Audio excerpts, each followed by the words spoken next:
All right. तो अब हम आगे आगे जो हमने ध्यान में रखना है, ये इंपॉर्टेंट है ये भी, कि एग्रीगेट डिमांड फॉल करती है जब प्राइस लेवल बढ़ता है। हमने ये पढ़ा ना, प्राइस जब बढ़ती है एग्रीगेट डिमांड फॉल करती है, ठीक है। और एग्रीगेट डिमांड राइज करती है जब प्राइस फॉल कर जाती है। ऐसी है ना। इसके तीन मेन रीजन हैं, यानी कि प्राइस और एग्रीगेट, प्राइस लेवल और एग्रीगेट डिमांड में नेगेटिव रिलेशन है, ठीक है। पहला जो फैक्ट है वो है वेल्थ इफेक्ट। जब आपकी प्राइस बढ़ती है, मतलब चीजों की कीमतें बढ़ती हैं, तो जो लोगों के पास जो वेल्थ होती है वो इतनी अब नहीं होती कि वो उससे ज्यादा चीजें खरीद सकें। तो ऑटोमेटिकली लोग जो है ना, वो उनकी परचेजिंग पावर कम हो जाती है और वो कम चीजें खरीदते हैं, तो एग्रीगेट डिमांड कम हो जाती है। और इसी का वाइस वर्सा, कि जब प्राइस कम हो जाती है तो लोगों की वही वेल्थ से ज्यादा चीजें खरीदी जा सकती हैं, तो एग्रीगेट डिमांड बढ़ जाती है। इसी तरह से इंटरनेशनल इफेक्ट, वेल्थ का तो हो गया। इंटरनेशनल इफेक्ट क्या है, कि जब आपकी, यानी जो चीजों की कीमतें सर मुल्क कि के जब अंदर आप सर जब जब चीजों की कीमतें जो है ना वो कम हो जाएंगी ना, तो क्या होगा उसकी वजह से आपकी एक्सपोज जो है ना वो क्या, उसकी सर क्या ये लिखा हुआ है सर बता दें, मैं भूल।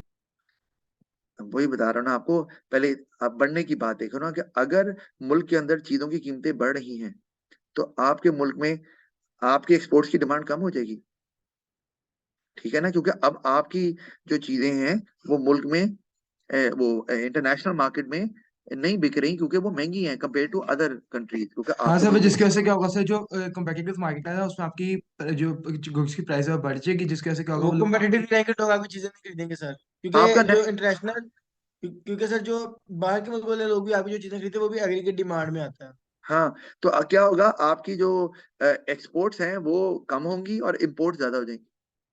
तो लोग इंपोर्ट्स लेंगे और एक्सपोर्ट्स, दूसरे जी मुल्क सर, के आ लोग गई आपसे समझ। एक्सपोर्ट नहीं करें, आपसे चीजें आ नहीं गई बाय समझ। करेंगे, आप बाय करेंगे, क्योंकि आपके मुल्क की चीजें महंगी हैं, बाहर चीजें सस्ती हैं। तो आपका ओवरऑल जो नेट एक्सपोर्ट्स हैं, एक्स माइनस एम, वो कम हो जाएगा। और तीसरा जो फैक्टर में नजर आ रहा है वो है द इंटरेस्ट रेट इफेक्ट। ये आसान ही है, आपको पता है। जब प्राइस बढ़ती है तो इंटरेस्ट रेट भी बढ़ जाता है। ये क्या बात हुई, है ना। वो ये, कि जब प्राइस बढ़ती है ना, तो लोगों को वही चीजें लेने के लिए पहले से ज्यादा खर्चा करना पड़ता है। क्या ऐसा नहीं है? अगर आपने नेसेसिटीज भी लेनी है और कीमतें बढ़ रही हैं, तो आपको उतनी चीजें लेने के लिए, क्योंकि महंगी हो गई हैं, पहले से ज्यादा खर्चा करना पड़ेगा। सर इजी सी बात है, अगर आपका इंटरेस्ट रेट इंक्रीज कर जाएगा ना तो लोग क्या करेंगे, बैंकों में पैसे डाल के रख देंगे ताकि उनको कैसा है मतलब जिसकी कंजप्शन भी कम हो जाएगा, इन्वेस्टमेंट भी कम। ये नहीं ओवरऑल नहीं, जो एग्री डिमांड आपकी हाँ, फॉल कर। नहीं नहीं, वो आप समझ नहीं रहे। मैं ये तो सर आप ये बात, इंटरेस्ट रेट की बात नहीं हो रही सर, ये कोई और बात हो हाँ रही है ना, है ना। हाँ, बिल्कुल सही, हम इंटरेस्ट रेट की बात नहीं कर रहे। हम कह रहे हैं प्राइस बढ़ने से एग्रीगेट डिमांड कम क्यों होगी, और उसमें इंटरेस्ट रेट का क्या इफेक्ट है। ये देखो, मैं इसको सिंबॉलिकली आपको दिखाता हूँ। एक मिनट। हमने कहा जी प्राइस लेवल बढ़ गया, प्राइस लेवल, ठीक है ना, प्राइस नहीं, प्राइस लेवल बढ़ गया। और उससे क्या होगा, कि लोग जो हैं चीजें खरीदने के लिए उनको ज्यादा खर्चा करना पड़ेगा, वही चीजें खरीदने के लिए, क्योंकि चीजें महंगी हैं। चलो दूसरी चीजें नहीं भी लेंगे, तो लोग क्या करेंगे, डिमांड फॉर मनी ज्यादा कर देंगे, ये पैसे निकालेंगे, डिमांड फॉर मनी ज्यादा करेंगे। अच्छा, अब आपने याद रखना है, जब डिमांड फॉर मनी ज्यादा करेंगे, हर कोई मनी डिमांड कर रहा है, तो मनी की हो जाएगी शॉर्टेज। वैसे ना, ये मनी मार्केट टॉपिक है जो A2 में डिटेल में है, तो मैं थोड़ा ही बता सकता हूँ उसको आपको आगे, तो वरना उसकी डायग्राम भी होती है, कि मनी की सप्लाई होती है, मनी की डिमांड होती है, उनका इक्विलिब्रियम होता है। तो वो मैं आपको यहाँ बता नहीं रहा अभी। तो प्राइस अगर बढ़ गई है तो मनी की डिमांड ज्यादा हो जाएगी, क्योंकि आपको ज्यादा पैसे चाहिए चीजें खरीदने के लिए। मनी की डिमांड जब ज्यादा होगी तो उससे क्या होगा, शॉर्टेज हो जाएगी मनी की,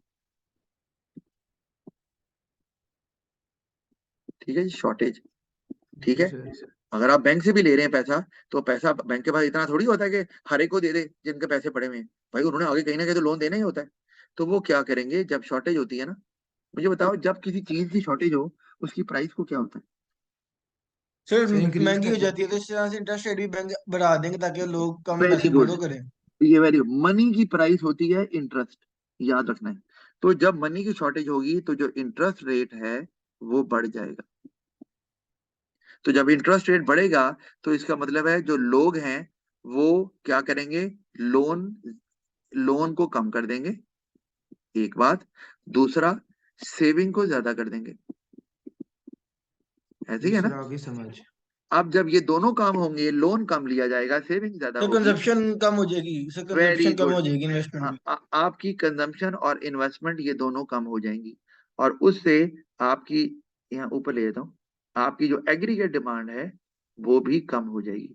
तो शुरू कहाँ से किया कि ये प्राइस बढ़ने से एग्रीगेट डिमांड क्यों कम होती है, तो हम बीच में इंटरेस्ट लेकर आए।